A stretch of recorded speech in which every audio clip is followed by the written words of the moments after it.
The sky above the alien capital world was calm and bright, just as it had been for hundreds of years. Tall silver towers reflected the light of 3 suns. The great landing field stood empty, silent, and waiting. Then the warning lights turned on. A single ship appeared in the sky. It was old, scarred, burned along its sides. The ship moved slowly, like it was tired. It did not glide with pride like military vessels. It descended with effort, shaking as it landed on the wide stone platform. This was the ship sent to Earth. It had been gone for many years. The alien council gathered at once. High leaders, scholars, and generals stood in a long line. Soldiers surrounded the field, weapons ready. Cameras hovered in the air, sending the moment across the empire. This mission mattered. The one who would return carried the future of many worlds. The ship doors opened. Steam rolled out onto the ground. For a long moment, nothing happened. Then a single figure stepped forward. One man. No guards. No team. No honor escort. Just him. His name was Elias Cade. He wore a simple suit, dark and worn. It was not the uniform given to him at launch. That uniform had symbols of pride and conquest. This one had no symbols at all. Elias stopped at the edge of the platform. He looked smaller than the leaders expected. The council studied his face. He was shaped like them, but his posture was different. His shoulders were tense. His hands shook slightly. His eyes moved slowly, carefully, as if every sound mattered. This was wrong. Elias had been trained since birth for this moment. He was raised to observe, not feel. To report, not question. To return with facts, not fear. He had lived among humans for many cycles. He should have stood tall. Instead, he looked like someone standing before a storm. The first speaker of the council stepped forward. Elias Cade, the speaker said in the alien language, calm and clear. "You have returned from Earth. Report your findings." The words echoed across the field. Everyone waited. Elias did not respond. A small wave of confusion passed through the council. The speaker tried again, slower this time. "Elias Cade, speak." Still nothing. Elias kept his eyes down. His mouth was tight, like he was holding something back. A general leaned toward the speaker. Perhaps the translation delay. Before the general could finish, Elias lifted his head. His eyes were wet. Fear was written clearly on his face. Not the fear of punishment. Not the fear of death. It was a deeper fear. The kind that comes from knowing something cannot be undone. Elias took a breath. When he spoke, the sound shocked everyone. He spoke human English. "You must never go to Earth." The words were simple, but they hit the council like a strike of thunder. Silence fell across the field. The translators froze, unable to process the sound at first. Then they rushed to convert the meaning, but the meaning was already clear. The speaker stiffened. "Explain yourself," the speaker demanded, switching back to the alien language. Elias did not answer. "Translate your words," the speaker ordered. Elias shook his head. Slowly. "I will not," he said, still in English. A murmur spread through the leaders. This was not allowed. This was not possible. Language was loyalty. To reject one's own language was to reject one's world. Soldiers shifted their stance. Weapons rose, aiming at Elias. Red targeting lights touched his chest. Elias noticed. He did not flinch. Instead, he did something no one expected.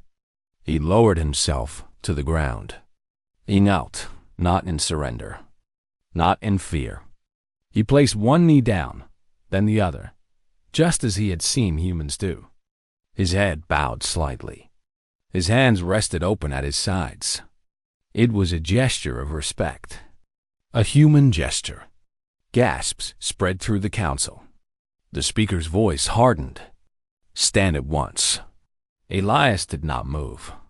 "If you do not explain your behavior," the speaker said, "you will be detained." Elias closed his eyes. When he opened them again, his voice was quiet but steady. "I was sent to study humanity," he said. "And I did." The speaker stepped closer. "Then report." Elias swallowed. "I learned why you must never go there." The soldiers tightened their grip on their weapons. The council leaned forward. "Earth is divided," Elias continued. "Humans argue. They fight. They fail. You think that makes them weak." He looked up now, meeting the speaker's eyes. "It does not." The speaker raised a hand sharply. "This is not a full report." Elias nodded. "I know." He took another breath. "I cannot explain it all," he said. "Not yet. Not in your words." The speaker's voice dropped to a cold tone. "Then why return at all?" Elias's answer came without delay. "To warn you." The field was silent again. 3 suns shone overhead. A single man knelt before an empire. And in that moment, one question filled every mind watching across the stars. What did humanity do to him? Long before Elias Cade knelt on the landing field. Long before his voice shook as he spoke human words. His life had already been chosen for him. Elias was born inside a quiet training complex, far from cities and crowds. From his first memory, walls surrounded him. Screens taught him. Voices tested him. He did not grow up with family. He grew up with lessons. He was told one truth again and again. Humanity is young. Humanity is divided. Humanity will fall. The alien empire had watched Earth from a distance for many cycles. Humans fought each other. Their nations argued. Their history was full of wars and mistakes. To the empire, this meant weakness, but Earth also held something valuable. The humans adapted fast, too fast. They survived harsh worlds. They built tools from nothing. They learned even while fighting. The empire wanted to know why. That was where Elias came in. He was chosen because he could pass as human. His body shape, his face, his voice, everything could be adjusted. But more important was his mind. Elias learned human languages before he learned his own history. He studied human faces showing joy, anger, love, and grief. He watched videos of humans laughing while crying. He was taught to copy it all. "Do not feel," his instructors told him. "Observe, record, return." He accepted this without question. At least, at first thought, when Elias reached maturity, the council stood before him. They praised his control, his discipline, his silence. "You will go alone," the first speaker said. "You will live among them," another leader added. "You will learn their limits," said a general. No one asked if he agreed. Agreement was not required. The ship took him across the dark space between stars. During the long journey, Elias reviewed his mission again and again. Live as a human. Watch how they fail. Find the moment they break. The ship arrived quietly near Earth. No signals. No warnings. Elias entered the planet using a false identity. A human name. Human records. Human clothes. At first, everything felt wrong. Earth was loud. The air carried sounds day and night. Voices, engines, music, arguments. Humans filled every space with noise, as if silence frightened them. Elias observed carefully. Humans wasted time, he thought. They talked too much. They argued over small things. They worked hard, then complained about it. They followed rules, then broke them. He sent reports back to the Empire. Humans are emotionally unstable. They are inefficient. They turn against each other. Easily, the council was. Please. Elias moved from place to place, just as planned. He worked simple human jobs. He watched human families from a distance. He kept himself separate. Then something unexpected happened. A human family noticed him. They did not question his silence. They did not demand his history. They simply invited him inside. "Come, eat with us," the human woman said. Elias almost refused. He was trained to avoid attachment, but refusing would raise questions. So he entered. The small human home. It was old, small, imperfect, but it was warm. They shared food with him. Real food made by hand. They spoke to him even when he did not answer much. They laughed at mistakes instead of punishing them. Elias recorded everything. Still, something felt off. The humans complained about their lives, yet they kept helping each other. They argued, then forgave. They worried about the future, yet smiled anyway. This did not match the data. One night, the human child asked him a simple question. "Are you lonely?" Elias froze. No one had ever asked him that before. He did not know the correct answer. "I don't think so," he said. The child nodded, as if that made sense. "You can stay here," the child said. "You don't have to be lonely." That night, Elias did not send his report. Days turned into months. Months turned into years. Elias still observed, still analyzed. But his reports grew shorter. He began to hesitate before writing words like weak and unstable. Humans struggled. Yes, but they did not stop. They failed, then tried again.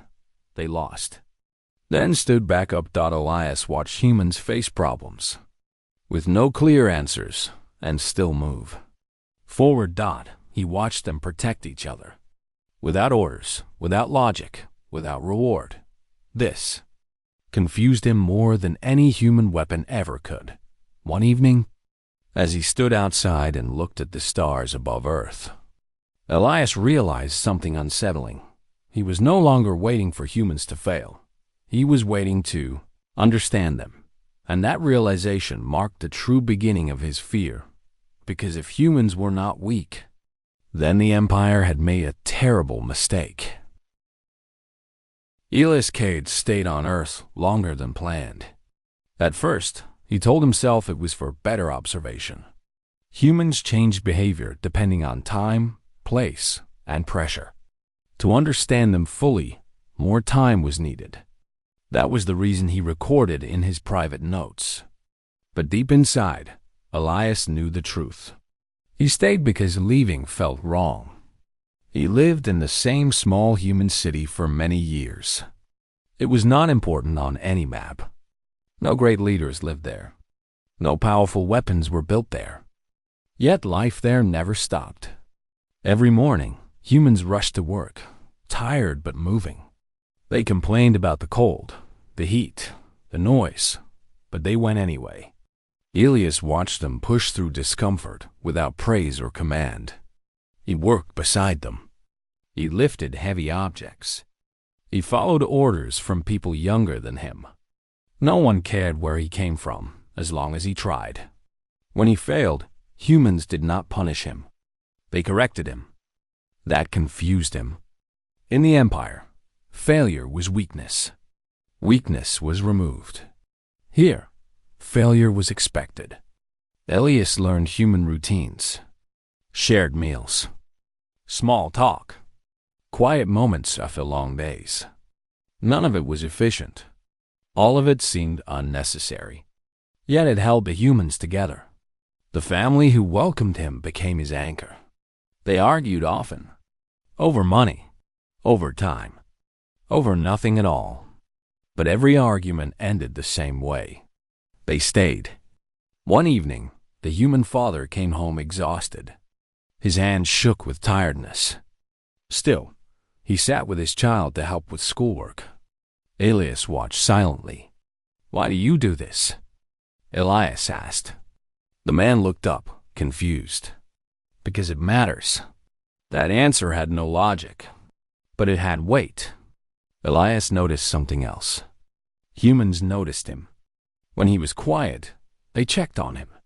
When he seemed distant, they included him anyway. They spoke to him even when he offered little in return. They expected nothing. That made him uncomfortable. He attended human gatherings, birthdays, simple celebrations. People laughed too loudly. Music played off-key. Food was shared without counting portions. Elias watched humans give gifts they could barely afford. Why?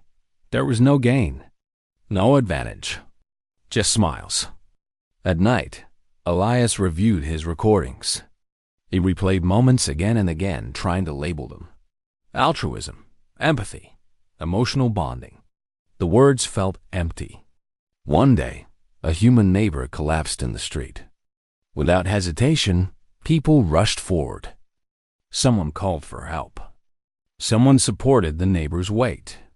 Someone else spoke calming words. Elias stood frozen. No leader gave orders. No reward was offered. They acted because someone needed help. That moment stayed with him. He sent a report to the Empire that night. Humans show unexpected cooperation. The response came quickly. Clarify. Elias stared at the screen for a long time. There was nothing to clarify. The longer he stayed, the more he noticed patterns. Humans were fragile alone, but together, they became something else. They shared pain. They shared joy. They shared loss. And when one fell, others filled the gap. Elias saw humans grieve. He saw tears. He saw anger and regret. But he also saw humans return the next day and continue living. They carried their pain forward instead of letting it stop them. That frightened him, because pain was supposed to break a species. Humans used it as fuel.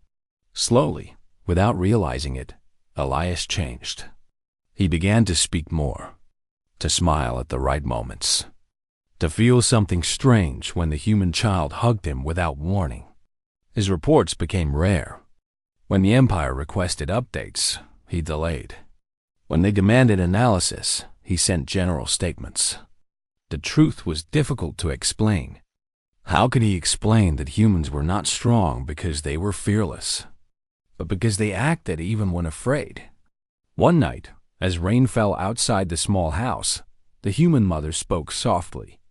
"You know," she said, "you don't have to be strong all the time." Elias looked at her.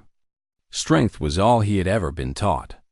"If you're tired," she continued, "someone else can carry things for a while." That idea shook him. In the Empire, needing others was failure. On Earth, it was survival.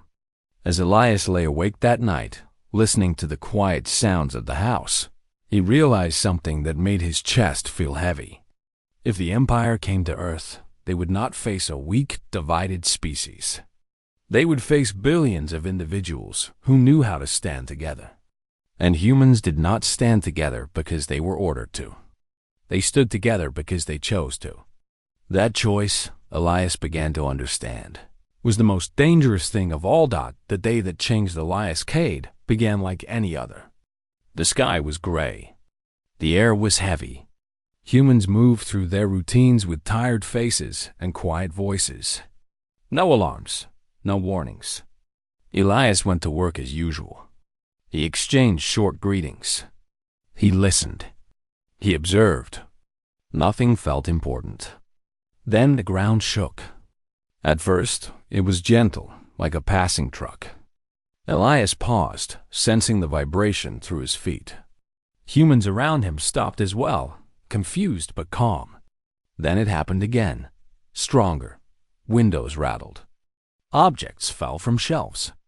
A deep sound rolled through the city, low and violent. Someone shouted. Another shock hit, and this time the building cracked. Elias's training reacted instantly. This was danger. In the Empire, danger meant escape. Preserve the self, withdraw, survive. Elias turned toward the exit. But the humans around him did not run. They moved toward the noise. Someone yelled that a building nearby had collapsed. Dust filled the air. Sirens began to scream. Elias froze. This was not logical. The structure was unstable. Aftershocks were possible. Entering the area meant risk. High risk. Humans rushed forward anyway. People are trapped. Someone shouted. Without orders, humans formed lines. They pulled away broken pieces of stone and metal. They called out names of people they did not even know. Elias stood at the edge, his mind fighting itself. This was not his mission. Then he saw the human child. The same child who had once asked him if he was lonely. The child was running toward the damaged building. "No!" Elias shouted, his voice sharp with fear. The child did not stop. Something inside Elias broke. He ran. Dust burned his eyes. The air was thick and hard to breathe. The ground trembled again, and parts of the structure collapsed further. Humans shouted warnings. Still, they did not believe. Elias lifted heavy debris, far heavier than his human body should have been able to handle. He ignored the pain. He ignored the risk. For the first time in his life, he was not observing. He was acting. They found people trapped inside. A human woman pinned under broken stone. An older man unable to move. Fear filled their eyes. Humans spoke gently to them. "We've got you. You're not alone. Hold on." Those words mattered. Elias felt it. As they worked, another violent shake hit the ground. A loud crack split the air. Part of the building began to fall. "Get back!" Someone yelled. The human father stepped forward without thinking. He pushed the child out of the way. The debris fell. When the dust cleared, the father did not stand up. Silence followed. Elias rushed forward, his heart pounding harder than ever before. He knelt beside the man. The damage was clear. Too clear. The human mother screamed. The child cried, shaking. Elias felt something tear inside him. The man had known the risk. He had chosen it anyway. Not for reward. Not for honor. For his child. To strangers. Rescue teams arrived. The injured were taken away. The area was cleared. Life slowly moved again. But nothing was the same. Later, as night fell, Elias sat with the family in the quiet home. No one spoke much. The space felt heavy with loss. The child leaned against Elias. "Why did he do that?" The child asked softly. Elias opened his mouth. No answer came, because there was no logical answer. The human mother spoke instead, her voice broken but steady. "Because that's what we do." That night, Elias sent his final message to the Empire. It was short. Do not underestimate humans. The reply came quickly. Clarify. Elias stared at the screen for a long time. Then he turned it off.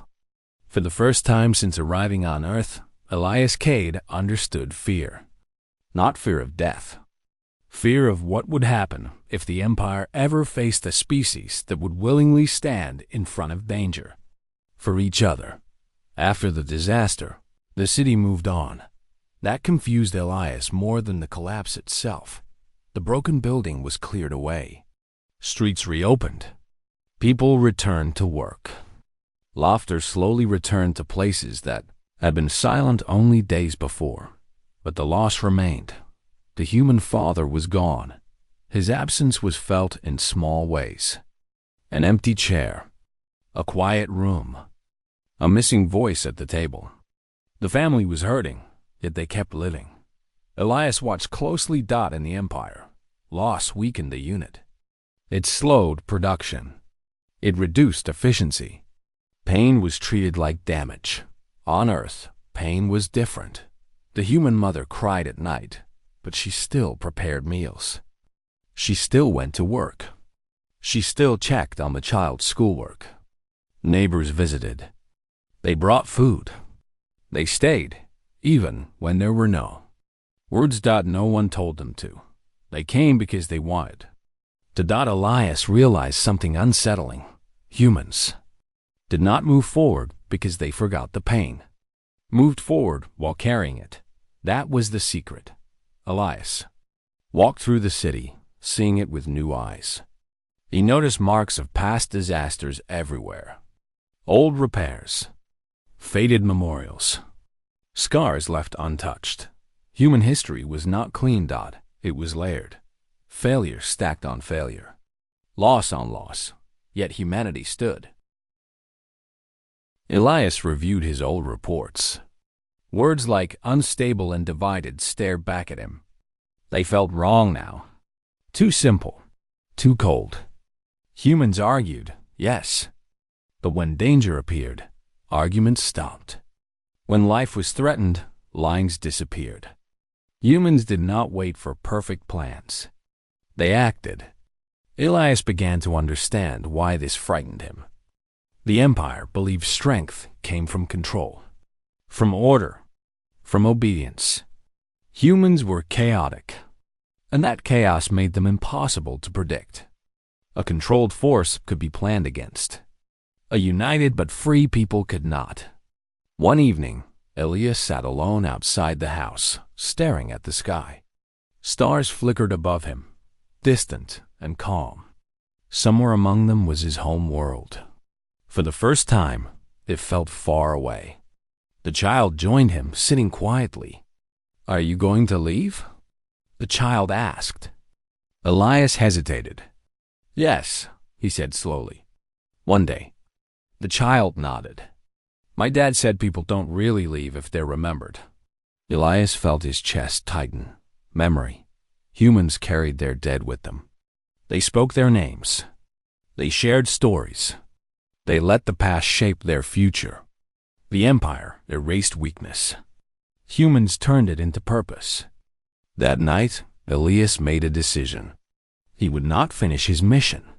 He could not give the Empire what it wanted, because the truth was dangerous. If the Empire learned how humans truly worked, they would not see them as a threat. They would see them as a resource. Something to use. Something to break. Elias understood now what humanity really was. Not peaceful, not gentle, but restrained. Humans held back every day. They chose rules. They chose mercy. They chose patience.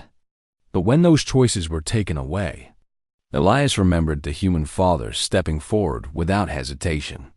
He remembered the hands pulling strangers from the wreckage. He remembered humans standing together, afraid but unbroken. If the Empire attacked Earth, humans would not surrender. They would adapt. They would endure. They would fight not because they loved war, but because they loved each other. That made them unstoppable. Elias erased the last unfinished report from his system. No more data. No more analysis. Only one truth remained. Humanity's greatest strength was not their weapons. It was their refusal to give up on one another. And Elias Cade knew, with absolute certainty, that if the Empire ever forced humanity to stop holding back, the stars themselves would not be far enough away to stay safe. Elias Cade left Earth without ceremony. No speeches. No goodbyes that felt complete. Just quiet moments and long looks that said more than words ever could. The human family stood with him at the spaceport. The child held his hand tightly, afraid to let go. "Will you come back?" The child asked. Elias wanted to say yes. He did not know if he could. "I will try," he said instead. That was the most honest answer he had got as the ship lifted from Earth. Elias watched the planet grow smaller. Blue oceans, white clouds, a fragile world that was anything but weak. He carried no reports. Only memory. The journey home was silent. Elias did not review data. He did not rehearse explanations. He knew none of it would matter. When the alien capital world came into view, his chest tightened. Everything looked perfect, clean, ordered. Control. And empty. The landing field waited, just as it had years before. Leaders gathered.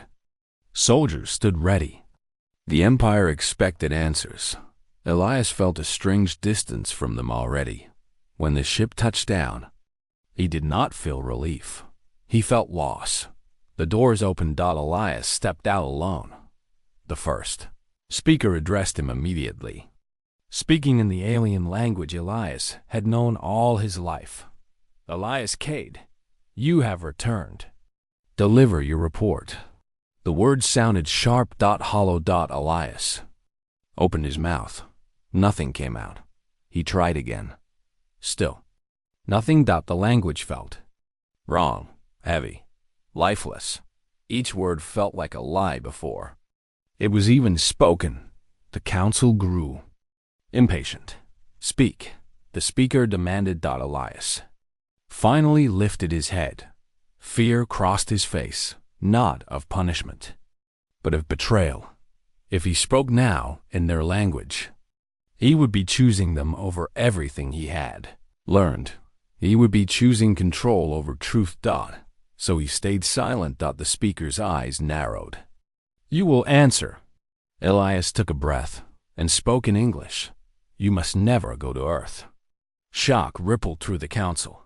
Just as he had expected, orders were shouted. Soldiers raised weapons. Systems locked onto him. Elias did not resist. When they demanded translation, he refused. When they demanded explanation, he stayed silent. Because how could he explain humanity in a language that had no words for chosen sacrifice? How could he describe love without ownership? Strength without command? The council accused him of corruption, of emotional damage, of failure. They asked what Earth had done to him. Elias finally answered. They reminded me what choice is. That only made the council angrier. They ordered him detained. Elias lowered himself to the ground and knelt. The movement stunned them. It was not surrender. It was respect. A human gesture, learned in moments of trust and loss. The soldiers hesitated. No one had ever knelt like that before. As Elias waited, surrounded by weapons and cold faces, he felt something unexpected. Calm. For the first time since his return, he knew who he was. He was no longer just a tool of the Empire. He was no longer a watcher. He was a witness. And witnesses did not stay silent forever, even if the Empire refused to listen now. The truth had already crossed the stars with him, and it would not stay buried for long.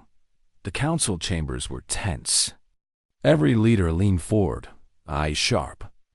Weapons hummed and hovered in the air. Elias Cade remained on his knees, calm, though his chest rose and fell with quiet determination. The first speaker's voice cut the silence like a blade. Explain yourself. Why did you speak in English? What have you seen on Earth that could justify this? Insolence? Elias lifted his head. His eyes, tired but clear, met the speaker's. He spoke slowly, each word deliberate, measured. Earth is not weak. It cannot be controlled. You cannot predict them. You cannot manipulate them like other species.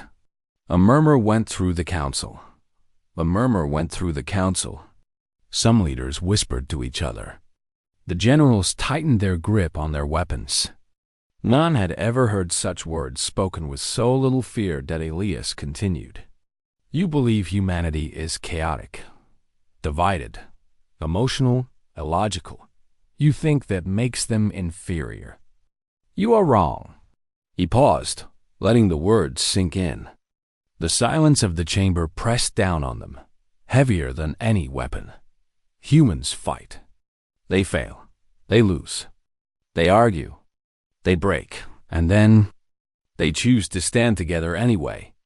They choose to protect strangers, to risk themselves for those they do not even know. That choice is strength. That choice is unstoppable. The first speaker slammed a fist on the table. This is nonsense. You speak as if they are gods. They are humans, weak and fragile. Elias shook his head. They are fragile only in appearance. Their weakness is a mask. Underneath, they endure every failure. They adapt. They rise. They forgive. They protect. And when pushed too far, they fight. Not for power, not for conquest, but for each other. And when they fight, you cannot stop them. A young counselor spoke, voice shaking. Are you saying they would resist us, even with our weapons? Our fleets? Elias's voice grew quieter, but sharper, almost cutting through the chamber. Yes, and if you attack them, if you harm their children, if you threaten what they love, the stars themselves will not protect you from their fury. They will come for you in ways you cannot imagine. You cannot calculate their resilience. You cannot predict their alliances. You cannot break their will because it is not built on fear. It is built on choice. The chamber went utterly silent. Even the hum of machinery felt muted. For the first time, the Empire's leaders faced a truth they could not dismiss. Elias's gaze shifted from one leader to another. I was sent to study them. I lived among them. I observed their strength, their compassion, their stubbornness. I learned their greatest secret. They fight hardest when protecting others, not for themselves, not for glory, but because they choose to. You cannot conquer that, a general whispered to the speaker, voice trembling. This changes everything. We cannot predict them. Elias rose slowly to his feet, every movement deliberate. Soldiers braced themselves, but he did not flinch. His voice, firm and calm, rang out across the chamber. This is your warning. Leave Earth. Do not send your fleets. Do not test their patience. You have been given knowledge few in our empire ever witness. Ignore it at your peril. The speaker stared at him, pale and silent. Elias knew the weight of his words had landed. He did not demand belief. He did not demand gratitude. He only demanded understanding. Then, without another word, Elias turned and walked toward the exit. Soldiers hesitated, unsure whether to stop him. The council remained frozen. The Empire had been given a glimpse of a force it could not calculate, a species it could not dominate. Outside, the sun shone brightly, indifferent. Elias paused for a moment, looking back at the chambers, at the leaders frozen in fear, doubt, and disbelief. He whispered not for them, but for himself, I hope you listen this time. And with that, Elias Cade stepped away from the empire that had trained him, the empire that had raised him, the empire that had expected him to obey. For the first time, he walked not as a tool, not as a spy, but as a witness. The warning had been delivered. The future remained uncertain. But one truth was clear. Humanity's strength was not to be challenged, and the Empire would never forget the words of the human who had returned, refusing to be silent. The alien empire had never faced a problem it could not calculate. Their leaders relied on order, on logic, on control. Plans stretched across systems, fleets prepared in perfect alignment, contingencies accounted for in every simulation. And yet, for the first time in countless cycles, they faced something that could not be predicted. Elias Cade walked away from the council chambers, the weight of the empire pressing down on him, and yet feeling somehow lighter than he had in years. He had delivered the warning. He had refused to speak in the language that no longer fit him. He had chosen humanity over the empire that had raised him, but leaving was not simple. Every step he took across the landing field was met with silent weapons, drones hovering, and soldiers unsure of what to do. To disobey the empire was treason, and yet no one raised a hand. His calm, deliberate movements held them at bay. He had become a force of will the empire could not understand. Inside, the council raged.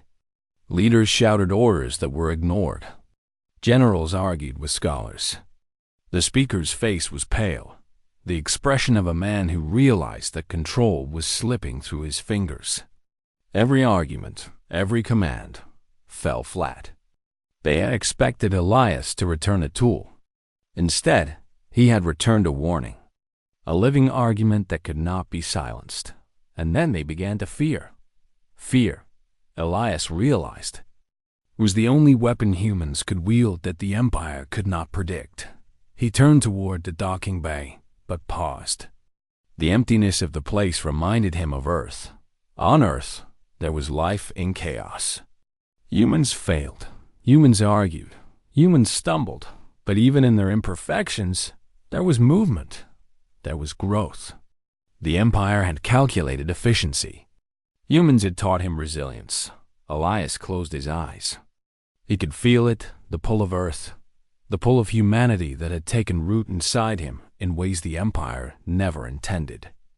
Every memory from the city he had lived in came rushing back. The child's laughter, the mother's comforting presence, the father's sacrifice during the disaster. He remembered the courage of ordinary people, acting with no reward, no command, and no expectation of recognition. This was the moment he understood fully. He could not return to the Empire as he had been. He could not pretend to obey. He could not remain silent. Humanity had changed him, and now he owed them his loyalty, not the Empire's. Yet leaving was not simple. The Empire would pursue him. They would demand obedience, threaten punishment, perhaps even attempt to erase his memories or destroy his body. They would not forgive defiance, and yet he had already defied them. He made his decision.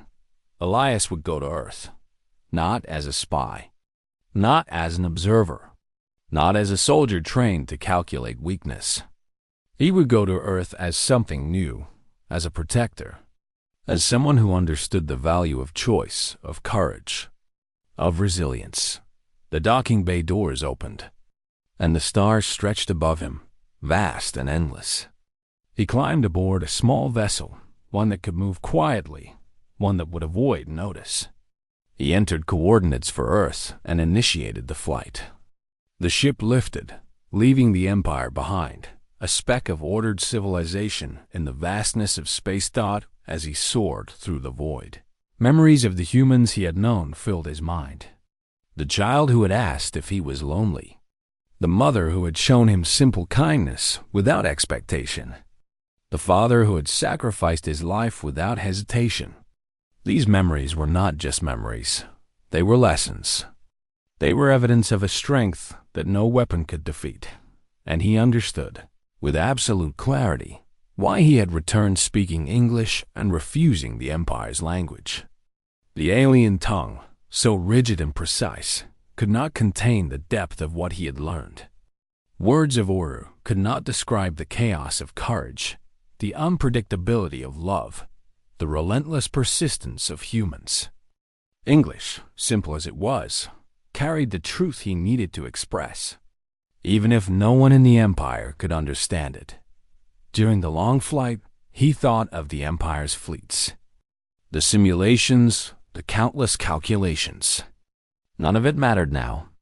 Humanity was not a variable to be measured.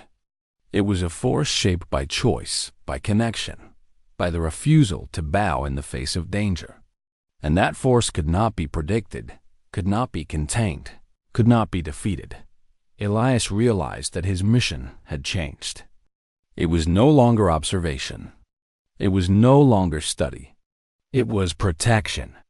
Humanity had revealed its greatest secret to him, that ordinary beings could achieve the extraordinary when they chose to act together.